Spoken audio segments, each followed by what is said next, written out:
Hello there, welcome back.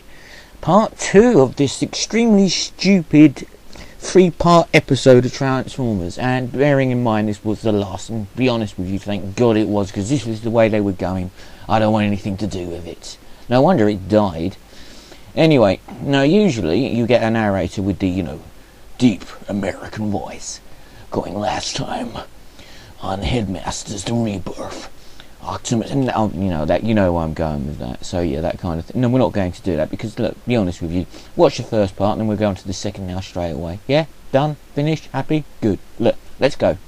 Which Autobot do you want? Okay, so we're catching up from where we left off essentially. Now, the Nebulons get to pick which partners they want to infest, shall we say. So they're inside of the Autobots' heads. Now, this is where logic escapes me, because their head's just hollow. So I don't entirely understand how this works, because for them to get inside their head, that means there's nothing inside there. So there's no brain, no eyes, no attachment to the body. Is it just me, or does that make no sense? And the other thing I've just got to bring up, what is the point of making RC a headmaster? The reason that they made the others headmasters is because the Nebulons know how to defeat the enemy. What does Daniel know? Absolutely nothing. Who wrote this crap? It's weird. This bit makes me just want to puke. I feel it's like we're part of each other now. I know, I feel the same way too. What the hell is this garbage? Right, let's skip forwards. I can't take much more of this before I lose the will to live. And so, with their partners inside their hollow heads, I should say, they go after the hive. And to be honest with you, the Transformers, or the Autobots I should say, did pretty well without them in the first place. All they just tell them is the bleeding obvious. Duck, don't get in their way, and shoot at things with a big hole in it. Wow, I could have worked that out without somebody's help. Wow, these guys are really useful, and they're stuck in their heads. And there's another thing what I'm going to bring up now, which I was going to bring up later, but I'm just going to do it now for argument's sake. They're not going to, Nebulons aren't going to live forever. I mean, Autobots are thousands, if not millions years old. What happens when these guys die? They just exist without heads, do they, these Autobots? This logic is so far from this. I give up. Right, okay. So they're attacking the hive machines, and they're trying to get back to get their comrades, that's all. And yes, we'll race forward now, because this is really getting boring. Now, it's about at this point the hive get suspicious that possibly the Nebulons are helping the Autobots, even though they don't know who the Autobots are, but it gives him some ideas, because he thinks he may be able to implement those ideas that they have for himself. In the meantime, Ultra Magnus and Optimus Prime are just trying to defend themselves. Alright, I need to get something's not right here. But Prime, I'm getting some answers. I need a pee. Anyway, in the meantime, the Decepticons try to get some information out of the Autobots they've captured. But to be honest with you, look, you're not going to get much out of Blur because he's a complete and utter moron. And the others, it's really boring. And the other Autobots headmasters are on their way, so we can skip forward through all this because it's really boring. Anyway, suffice it to say, they turn up and they start beating the proverbial out of the Decepticons. And they go, wow, they've got little heads that turn into little Transformers. We outnumber them, but wow, this is really impressive. They're like blowing us up, and we're not even trying to fight back. This is incredible stuff. And Daniel's one of the ones who's kicking our ass. Isn't this brilliant? This is the most embarrassing moment for the Decepticons I think I've ever seen. It's pathetic. And yet the Hive are watching it. They have ideas, and I still have those things in my mind that I wish to copy for them later, and it will be relevant as we go forward through the next episode. Absolutely nice. Terrible accent, sorry. I can't take this seriously. And Optimus Prime's just bungling off there. He's going to talk to Alpha Trion. He can help us, but he's dead. No, I can speak to him, because I'm Prime. And even though I used the Matrix in the last episode, it's gonna work this time. Just believe me. Anyway, so off Optimus Prime goes to speak to Alpha Trion. In the meantime, the Autobots are kicking the Decepticons' ass. This is absolutely the most hilarious things I've ever seen. Just shoots him up the arse. Oh dear, Decepticons, come on guys. Pull yourself together. There's like 4 of the Autobots with the little tiny Headmasters on them. And they're blowing your ship up too. You are absolutely pathetic. And I wouldn't blame Galvatron for blowing you lot up. For being utterly useless. Anyway, on their way back, the Decepticons are just wandering around like the Autobots did in the previous part, and they get captured by the Hive themselves because they're so utterly incompetent. You know, as I said, I really don't have a great deal of sympathy. And you realise Scorponok there is in the background, but apparently he's not been created yet. Yeah, you all know the story about it, so let's not... I can't even be bothered to discuss it because it's so retarded. So, Zarek offers them that, yeah, I want to do what the Autobots have had done to them with the little Nebulons, and we're going to have headmasters, and yes, he'll go in to help us and service us, because basically that's what we want. They argue about it for a little bit, but the reality of the situation is that the Decepticons said you can only have the heads of the animals. Oh, yeah, that's it. So, yeah, they do exactly the same thing with the Autobots. They do the Target Master thing before the Autobots do. So, yeah, they're one step ahead of them. So, yeah, there we go. Done. Finished. Happy days. And let's crack on. Now we cut back to Optimus Prime going to speak to Alpha Trion. You know why I've come. Why am I still old when I'm dead? Oh no, the plasma energy chamber was opened. Sent us flying millions of miles into space. Thank you, Alpha Trion. We already know this. Tell me something I don't know. Oh my goodness me.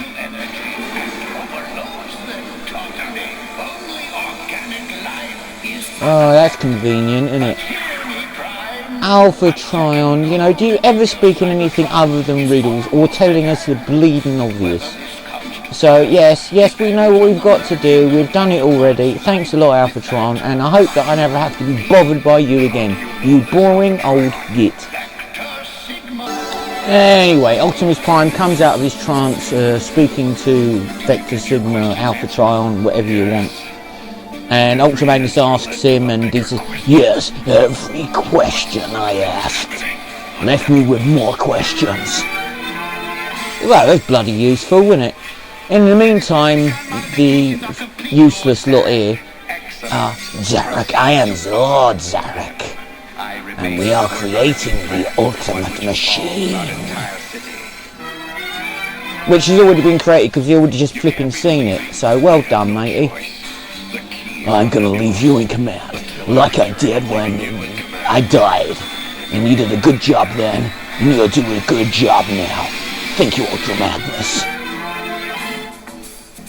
And we get to the part now where the Hive scientists bond with their Autobots, Target Masters and Headmasters. And at last we have little bodies.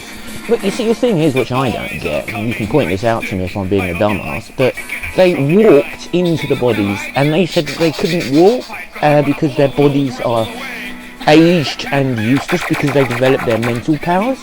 Am I missing something here, or am I just a complete and utter idiot that reads too much into a kid's cartoon? I'll allow you to let me know. Anyway, there's a little bit of banter between them and their robot colleagues, partners, whatever you want to call them, but eventually they sort things out and they decide at the end of this that it's time to go and take on the Autobots. So that's what they do.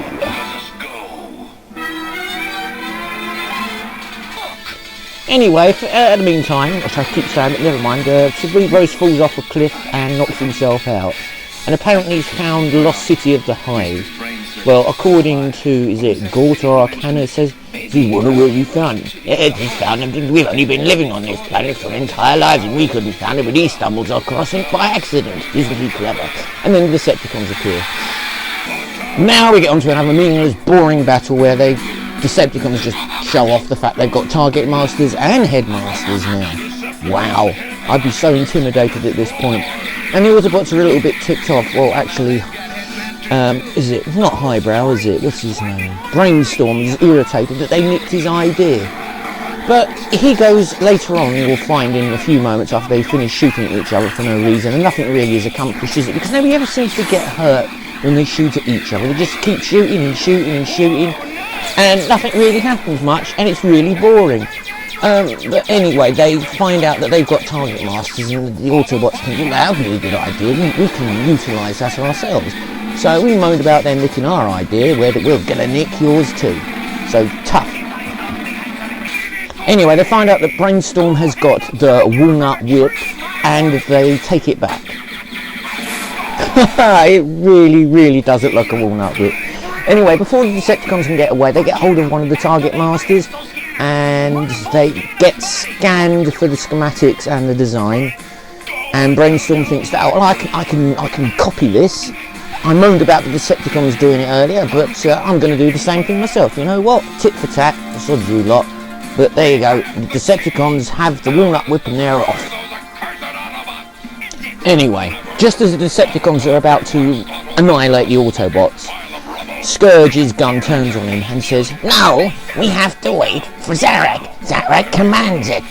"Very well, we'll retreat like we always do. I'm used to doing it anyway." And they retreat. Just ridiculous, absolutely ridiculous. Well done, Decepticons.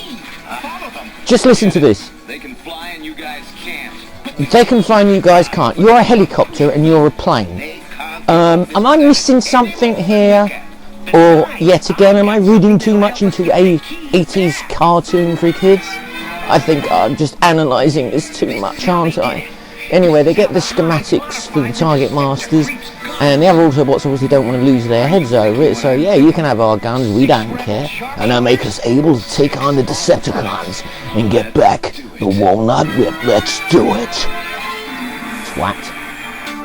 Anyway, Optimus Prime turns up. He's been flying there for a while, and he's come to see what's happening. He hasn't actually brought anybody with him or reinforcements. He's just basically come on his own. Well done, Prime. Wow, I don't see anybody new here. Wow, it's like a talking gun. I'm so unimpressed. Anyway, they introduce them all to the Target Masters and then the Headmasters, and Optimus Prime stands around a bit dumbfounded going, "How did this all happen?" Anywho, while this is going on, the Decepticons are getting a little bit ticked off because the Target Master and Headmasters are not working with the Decepticons because they're waiting for Lord Zarak to come along and show him what he's got in mind. even though they've got the key. And all of a sudden, there we go, there's Optimus Prime and the Headmasters and the Target Masters. And the humiliation. And listen to this. Listen. They call him Scourge. just Prime, come on mate, at least get his name right. It's Blurge. Anyway, we go on for another boring fight again, which has no consequences to anything in the story.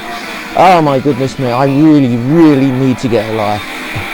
Anyway, the exceptionally exciting, boring battle with tons of explosions and tons of firing resulting in nobody's death, because I would love to see some of them die at this point. Nothing happens. And they find out that Scourge has the Walnut Whip, and RC gets it. Oh, she called him Scourge. Is it Scourge, Scourge, or Scourge? I can never understand. Anyway, so the Decepticons are vanquished in terms of having the Walnut Whip, and the Autobots think that, well, we've got it now, and we're going to make a move. And then Lord Zarak appears as Scorponok. Isn't this exciting? What could possibly happen next, even though we already saw him earlier on before they even merged with the Decepticons? If you looked in the background, but never mind. Oh, we've got to wait for the conclusion in part 3. Can you wait? I can. On the next